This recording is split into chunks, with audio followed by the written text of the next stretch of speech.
What's up, everybody? Welcome to the CanesInSight Baseball Podcast. We are here with Sebastian Font, powered as always by Anajar and Levine. It's the height of fall, really getting into winter, but baseball is still cooking. A lot of high school players signing on the dotted line, talking about that, and then also some notes from Scout Day. A lot of scouts, they're at the light watching some of Miami's players on the current team, seeing what they got. So, Sebastian, how you doing?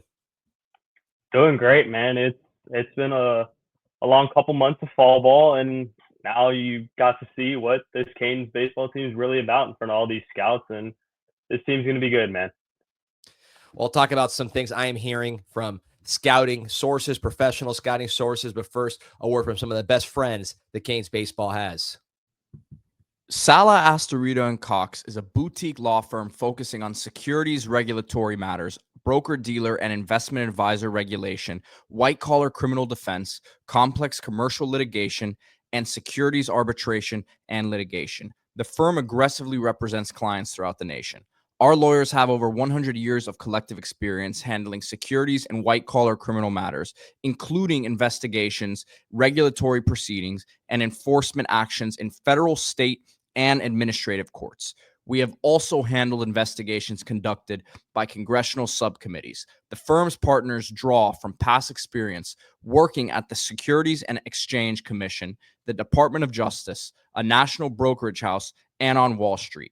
Their in-depth experience includes representing clients with matters involving securities regulation, white-collar criminal defense, and securities arbitration and litigation. Contact us now at 561-989-9080 or visit us online at salalaw.com.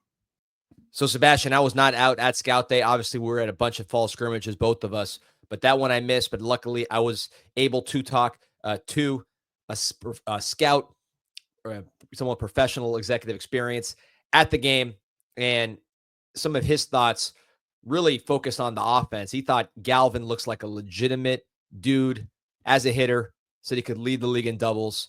Of course, the lefty outfielder, originally from Miami-Dade College, spent a year at Oklahoma State, was not eligible, but comes down to Miami. You've been talking about him all fall. We've seen him. What can you tell me about Max Galvin? I mean, we talked about a lot, but what are some of the things you're hearing?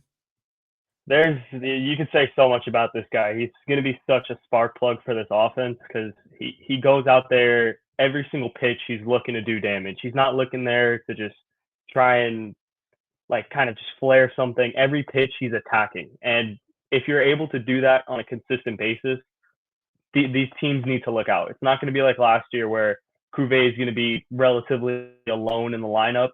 You're going to have a guy like Galvin to just absolutely hit the crap out of the ball consistently. Yeah, that caught my attention. When someone again with MLB experience saying that Galvin could lead the ACC in doubles. Ogden continues to hit. We'll see where he lands, whether it's third base or first base. The Goaty, Michael Torres, we talked about looking good defensively at the middle. Two true freshmen. The Goaty from Belen Jesuit, Mikey Torres from Doral at center field. So right at the middle, you could see some freshmen. One other name that caught my attention was a familiar name, Dorian Gonzalez. Scout mentioned that he might hit 12 to 15 home runs this year in the ACC. He's capable of it. Yeah, he's looked really good. He's been really dialed in with his approach at the plate. He's looking to go gap the gap. He's looking to do damage. And I just think back to last year when he walked it off against UNC. You're going to see a lot more of that this year where he just absolutely lasers line drives into the gap, gets some home runs, gets some doubles. It's going to be a really solid lineup this year. Yeah, that was really the message, that this team is going to score. Of course, Cuvée. If Galvin is, in fact, the difference maker on offense, Doran takes the next step. Ogden's going to hit. Todd Hudson, we talked about him a lot through fall scrimmages, the big lefty from Liberty, whether he's in outfield or at first base. I was told that he ran, I want to say a 6'7" in the 60. Yeah. So, I mean, at his size, that's cooking, right?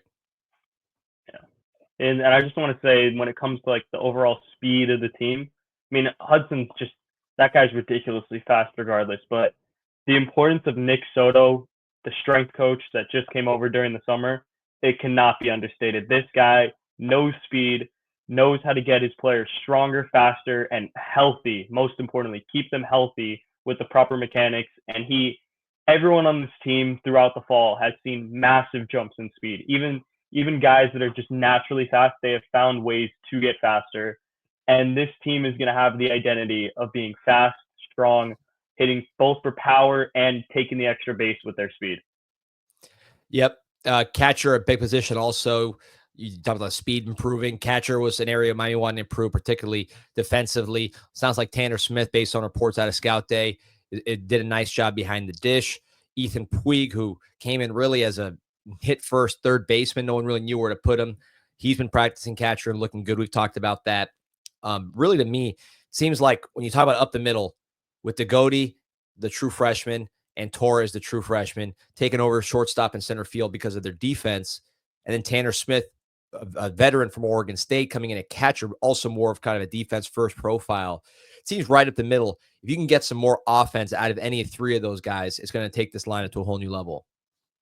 Yeah, I mean, I think that you'll see as the season goes on, you'll see developments from Degody and Torres because they're great hitters, right? I mean, you could expect them to struggle a bit. They're freshmen coming into great ACC play, having to deal with all that pressure, but these guys aren't fazed by much. They're going to go out there and find a way to compete no matter what, right? Whether it's they're going to be great on defense. We've seen clips of Torres making catches on the wall, Degody making plays up the middle, and they've been hitting relatively good for where they're at. They're ahead of schedule already, and that's such a good sign for Arteaga and the coaching staff. And then when it comes to no, he's putting a video. This is my first video I've ever taken for CanesInSight. I took it behind the plate, but you can see Torres here and his range running to the wall. Yeah, it's ridiculous. He covers so much ground in a center field spot where you could save so many runs by doing that. It's really important to have a guy like that out there. I think he'll stick there. And when it comes to Tanner Smith behind the plate, right? I think he was the most defensively sound catcher throughout the fall, right? I think that's just more of the experience that he had. And having a guy like that who's going to be a really calm presence behind the plate, it's going to do a lot for this team. On the pitching side, again, hitting, scouts expect that to improve considerably. It was probably the weakness of Miami's team last year, certainly outside of Cuvée. When we talk about the pitching staff, trying to figure out who that 1, 2, 3 was. You lose two guys to the draft, all 3 fourth rounders, I believe. So losing some relatively high picks out of that starting lineup, 1, 2, 3. Now it looks like you're starting to see some consensus, certainly around 1 or 2 with Brian Walters and Griffin Hughes. I'm told it looked like that at Scout Day with those two on top.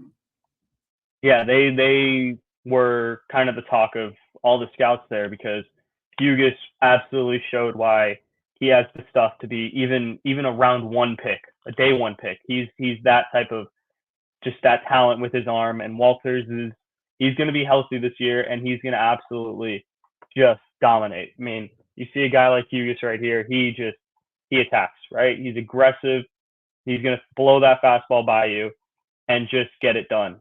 And then when it comes to who's going to be the third starter, I think the consensus for the Sunday starter is going to be Rob Evans from Georgia State, because just that lefty matchup, and he obviously has enough talent of his own to be a Friday or Saturday starter, but just to have that switch on Sunday is going to be really key for this team.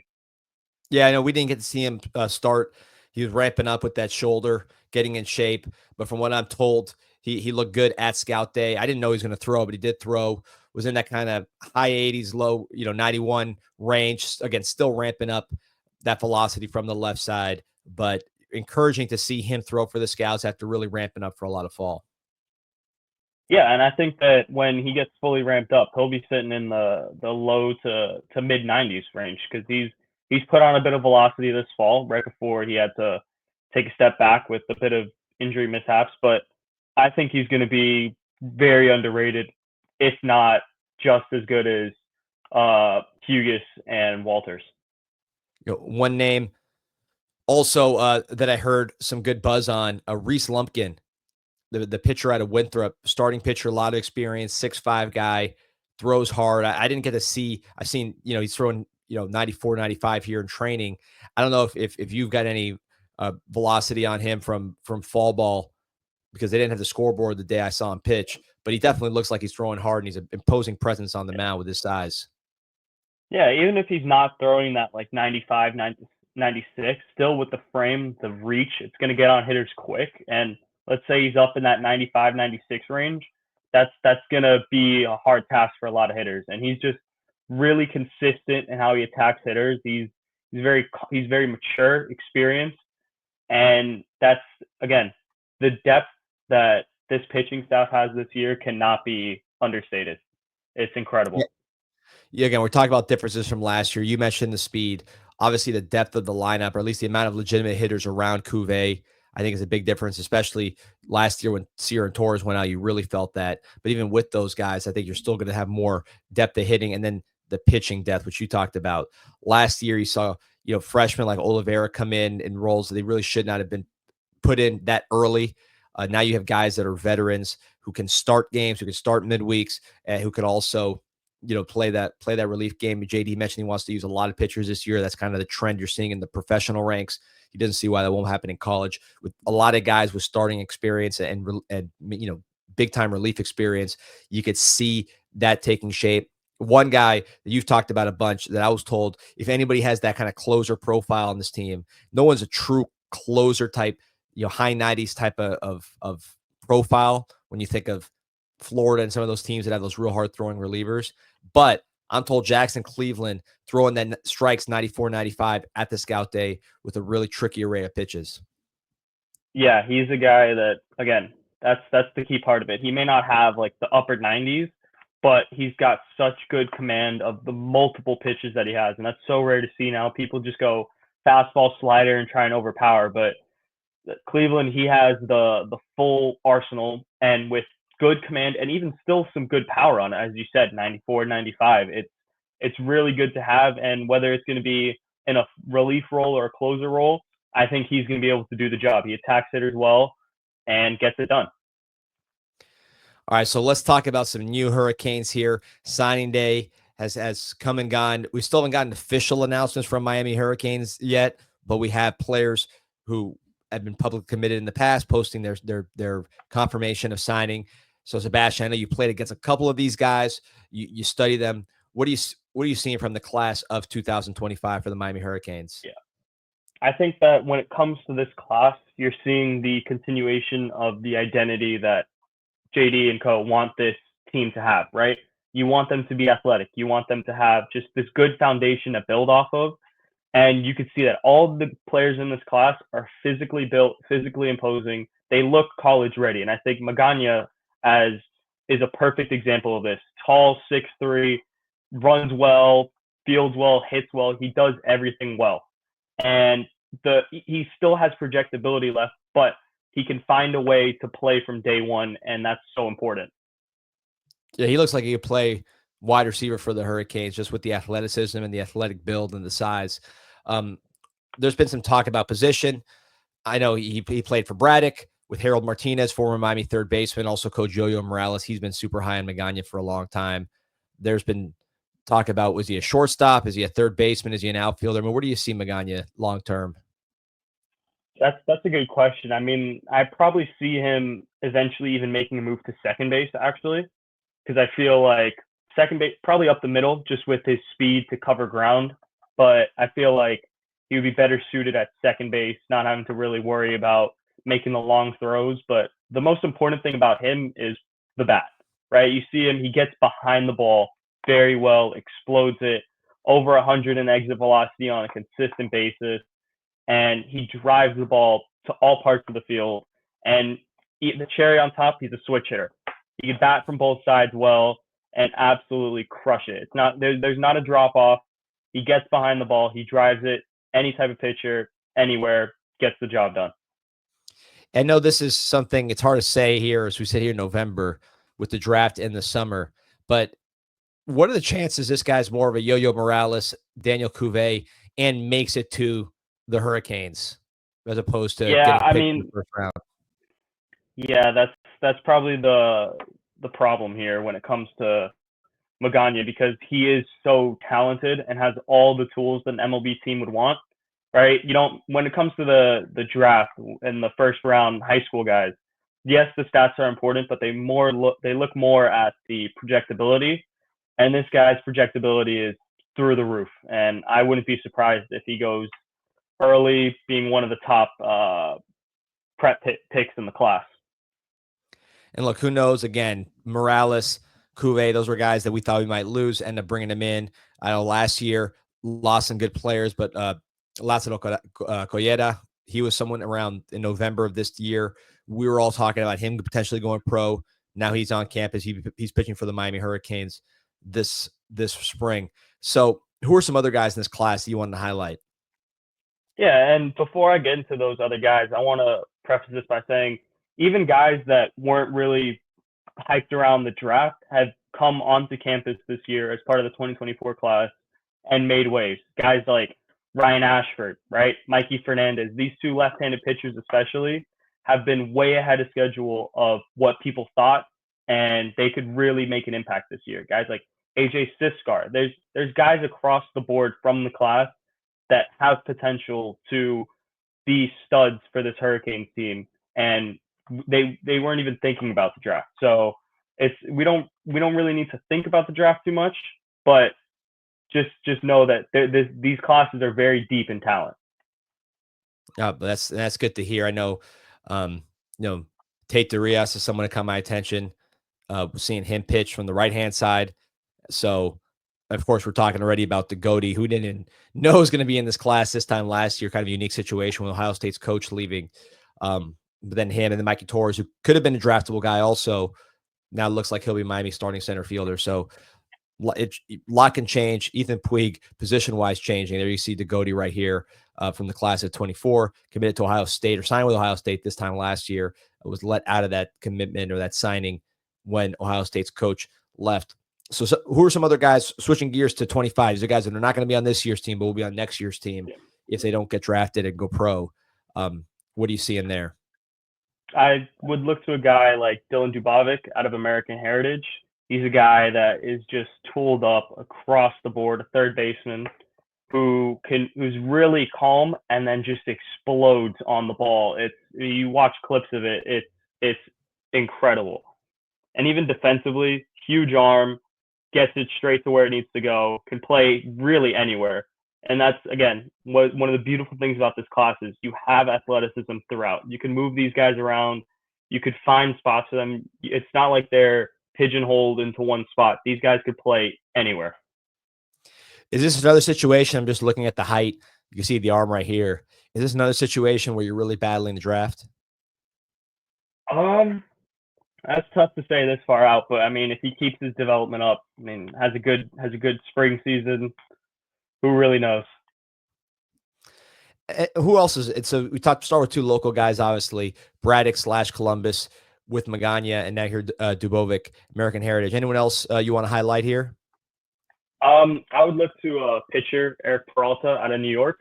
He's a huge arm, huge frame, and that's something that kind of like a Lachi in the sense that it's big frame, big time arm, and you get him on campus and you're utterly excited. I think that he could be a guy that is really important in this class.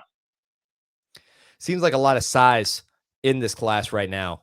When you look at these guys, just across the board, you see a Mason Greenhouse from Aquinas in Riverside, California, 6'4", 200. Peralta, you mentioned 6'5".